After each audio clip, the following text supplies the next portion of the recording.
It was supposed to be a quick break, just 3 nights. A secluded Airbnb cabin tucked deep in the Catskills, all booked and ready for Halloween weekend. But some places don't forget the blood soaked into their soil, and some guests never check out. The road to the cabin twisted like it had been poured by accident, coiling through thickets of birch trees standing like silent sentinels. Leaves, rusted orange, deep crimson, and rotten brown, cascaded from branches and slapped the windshield like warnings.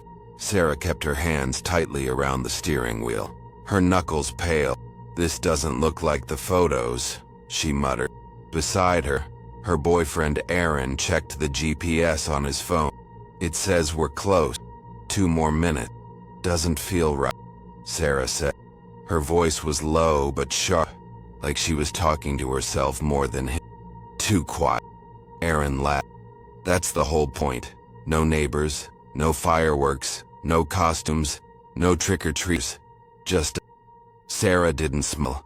Something had been eating at her since he passed the last gas station 20 miles back. Something tight in her chest, like deja vu. Except not from a dream but a memory she didn't remember. The car crawled around another bend and there it was taller than she'd expected. 3 stories, not 2.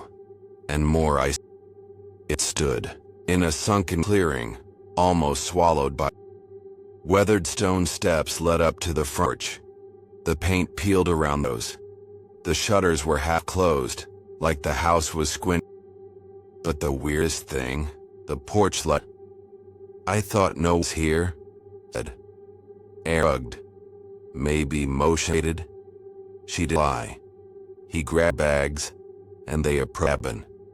Each step made the porch creak underfoot. Long, slow groans, like something shifting just beneath the wood.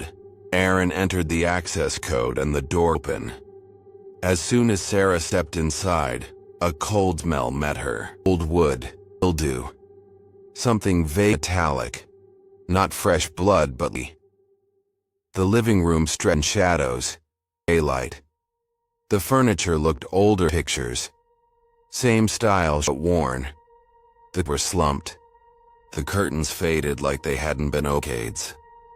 Aaron wandered off to find the bedroom. Still. The light through the windows strangely here.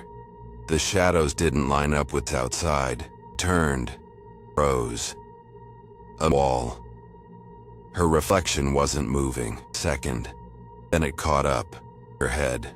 "Nope," she muttered. Ink. By evening they had unpacked and started a fire in the hearth. The cell service was dead, and the Wi-Fi word didn't work. But Aaron was unbothered, already deep into a bottle of wine and slices like they were a picnic. Watched the flames. Her eyes stayed wide as if waiting for something inside. Blinked back. "You sure the owner said this place was..." she asked. "Yep," Aaron said. "He lives out of state. Said he only rents it out once a year. Halloween weekend. Or something." Stomach clenched. "Once a year?" "Yeah. Why would someone own a cabin like this and only rent a weekend a year?" Aaron shrugged. Just like that. Toward the stairs. Then to darkness. "I'm going to check the..." she said. Aaron waved her off. "Be careful, spooky girl." She ascended slowly, theirs complaining under her weight. The second floor opened into a narrow hallway with 4 closed doors. At the end, window. Only, there should have been a window. But it looked like a painting of a window. Perfect still. No reflection. Colored space. Sarah opened the door. A bedroom. Musty. Dresser. Bed. Everything. Same with the second. She reached for the third. It was locked. She rattled. Not. A whisper. Behind her ear. "Don't." She turned. She nearly lost her bat. No one there. No one in the hallway. No sound from downstairs. Just the whisper, echoing in her chest. She stared at the door. Locked. Just a door. But she didn't last one. Not yet. That night, Sarah dreamed being watched, not stalked, not just watched. From behind the trees. From inside walls, from under the floorboards. Woke up at 3:33 a.m. The room was freezing, the windows were closed, the fire long dead. She sat up. Aaron was still asleep, and someone was upstairs. She froze. The steps were slow. Met. 1, 2, 3. They stuffed their room. She waited. Feeling creak drifted down. Silent. Sarah didn't sleep again. The next morning, Aaron was gone. His car, his stuff, everything. No note, just the bed, perfectly made. Sarah ran outside barefoot, calling his name till her voice cracked. She checked. The shed empty. The sewed. Dead. Then she found the shoe prints. 2 sets. Leading into the wood. Only 1 set leading out. By afternoon, Sarah had tried every door, window, and a catch.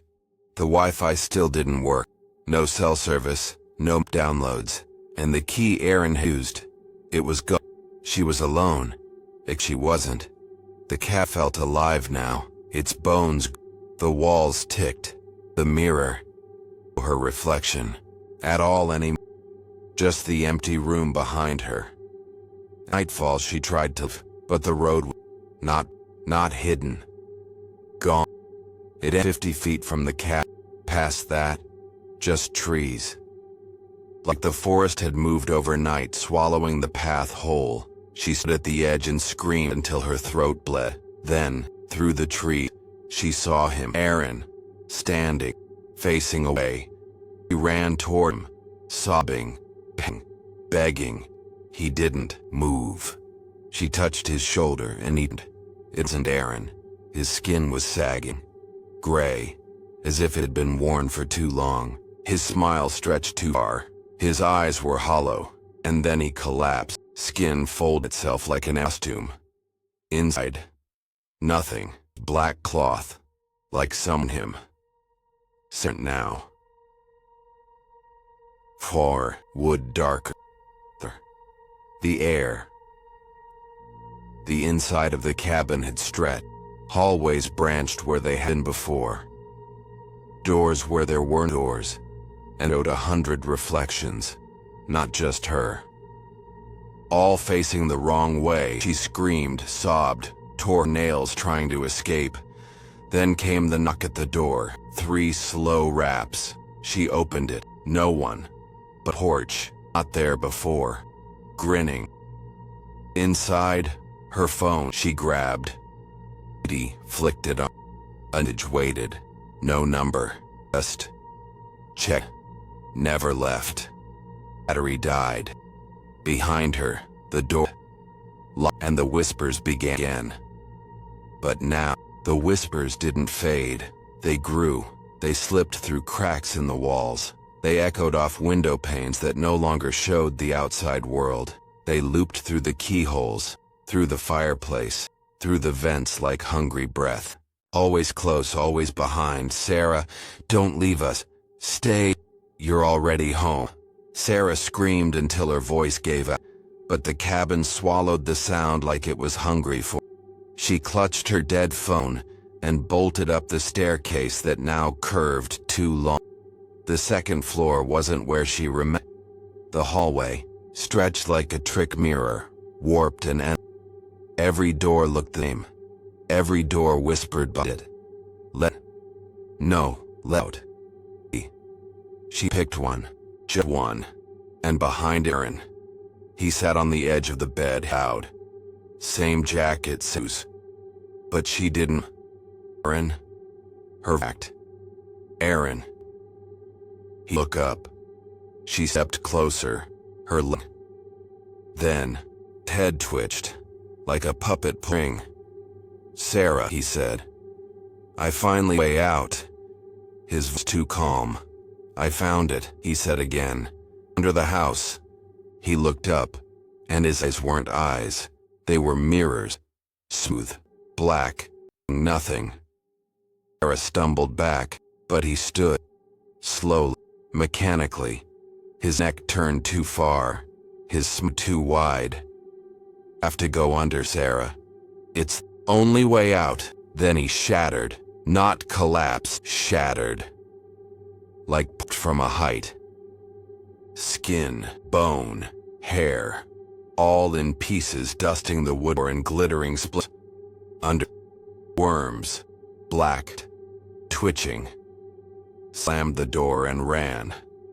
The cabin's layout changed every time she turned. She ran through a hallway that had no end, until it suddenly dropped into a basement she never remembered seeing. Stalls. No windows.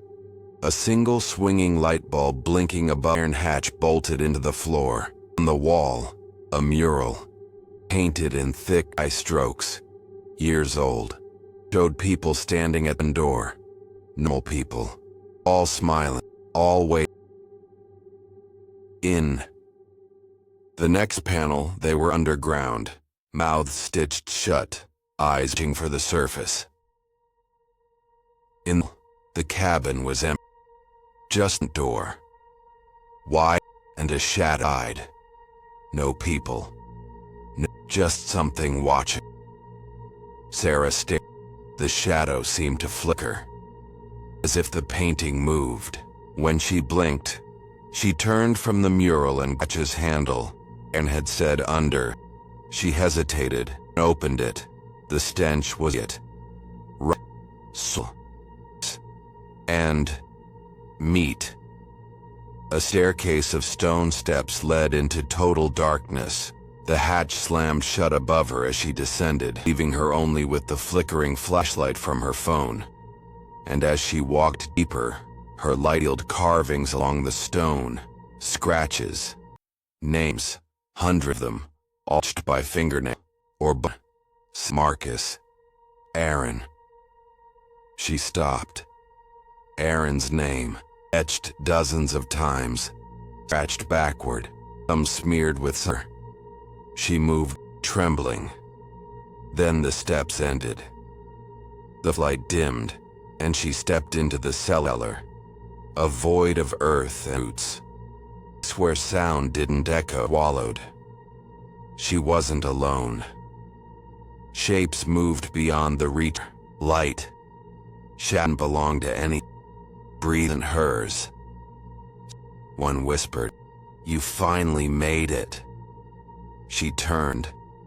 A figure stood near a wall, its shape shifting, blurring, like static wrapped in skin.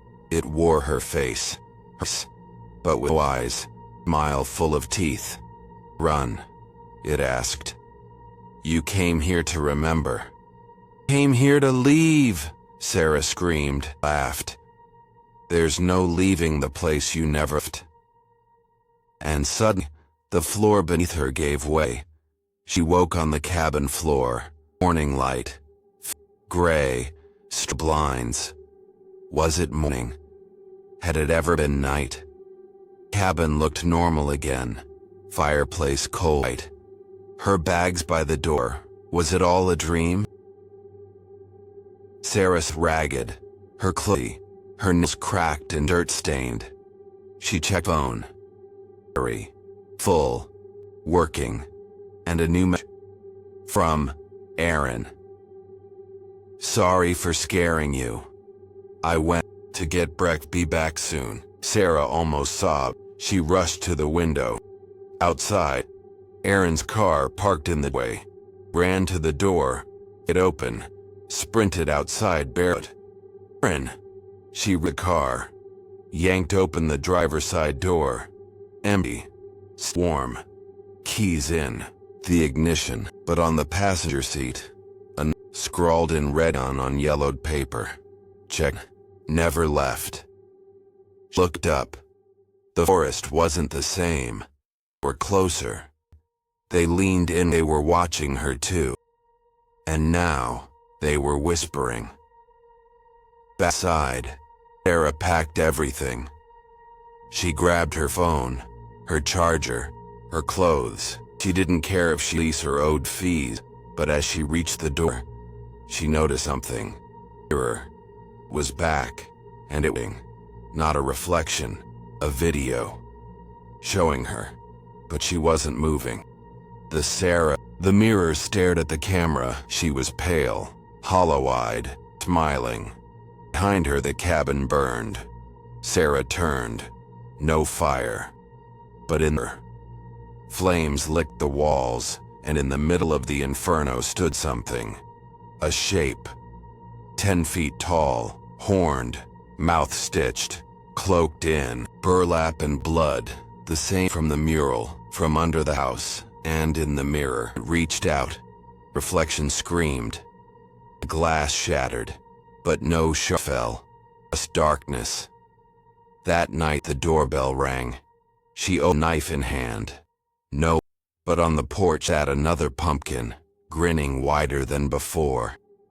Inside, a Polaroid of her, sleeping, taken from ceiling, a shadow in the corner. Back inside, tried calling 911 static, then a voice answered. Familiar, cold. Aaron? She whispered. He laughed. Told you you have to go under. Then screaming. Then silence, and the call ended itself. At 3:33 the power died. The fire relit itself. The attic door opened on its own. Footsteps above. Sarah didn't, because now remembered. Halloween week 5 years ago. She'd stayed here before, with her sister. Vanished. One thought she'd gone hiking but Sarah had something in the cabin. And now it remembered her. You came back, a voice said behind her. She turned. Her sister. Sarah's breath caught in her throat as the figure of her sister slowly moved forward. The empty sockets where her eyes once were shifting toward her, as though trying to see her. The rest of her body was a patchwork of scarred skin, the seams of stitches crisscrossing her limbs, the flesh unnaturally stretched until it seemed like it was about to snap. Lucy, Sarah whispered, her voice weak, trembling. Is that really you? Her sister's mouth twitched upward into a horrific smile, grin that pulled too wide, too far, making Sarah's stomach churn. You never left, Sarah. Lucy's voice rasped. Sounded like a distant echo, as though her voice was coming from a place far away, a place that shouldn't be possible. It was too hollow. Wrong. No, Sarah muttered, shaking her head, her hands clenching into fists. Lucy. Can't be. Down. Sarah knew the truth. Knew this thing standing in front of her was something that had been her sister once. Time ago, before the cabin. Before everything changed. And Lucy said, her voice turning darker, almost growling. You adore. You all do, Sarah. Took another slow, deliberate step forward, and Sarah stumbled back, the back of her legs hitting the couch. She glanced toward the window. The moon full, glowing ominously through the glass. Wrong. Off with the whole night. In it, Sarah gasped. I did you in. You here? The stitch figure took another step forward, tilting its head, still smiling that broken smile. The air grew cold around Sarah. The room darkened and the whispering began again. The same hum of voices, distant and coming from every direction, crawling beneath the floorboards through the walls. They sound chant. Come back. Stay. Never. Sarah whispered, backing away slowly, her hands shaking, trying to maintain her balance. The weight, the pressure of the house, the entire seemed to pulse with life. Breathing with her. There was some life in the walls, in the floor, in every shadow. Her heart, she felt trapped. There was no one. And in that Sarah saw it. She saw the cracks, in her sister's illusion. Her skin peel away in places, exposing raw, dark flesh beneath. The flesh that squirmed.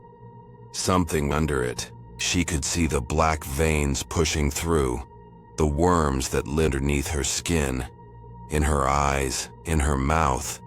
The air did like rot. "You're not my," Sarah whispered, her voice trembling, tears welling eyes. "You're her anymore." Lucy let out a screech that echoed in the room, like the sound of nails on a chalkboard, like a soul tearing free from its body. It lunged toward her too fast for Sarah to react, but instead of feel the cold grip of its hands, Sarah felt something else. A force in her chest, pulling her toward the ground. She fell to her knees, gasping for air, her eyes squeezed shut. When she opened them again, it had changed.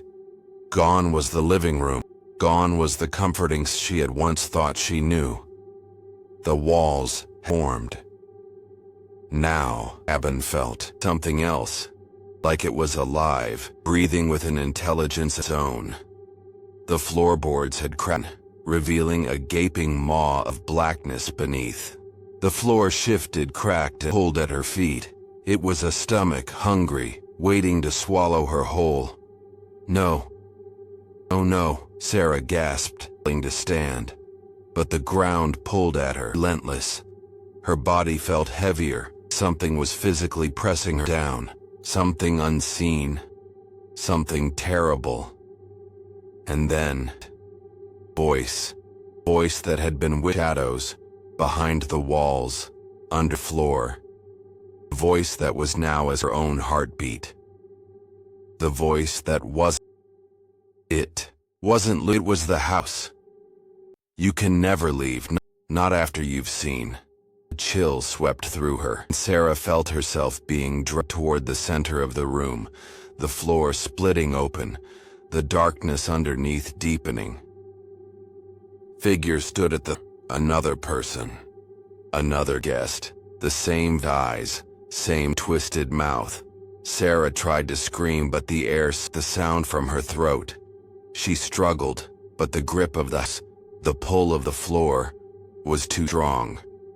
"I never wanted this," whispered to herself, tears streaming down her face. She fought harder, claws the floor, anything to herself. "I just wanted to leave. I just wanted to escape." But deep inside, she knew the truth. Knew what had happened to her sister, what had happened to the others, what had happened to everyone who stayed in the cursed place. And now it was her turn. It was happening. It was happening to her too. A final scream, she fell into the abyss below. But just as everything went dark, something, a soft, echoing voice, like a whisper in her ear. "You never left."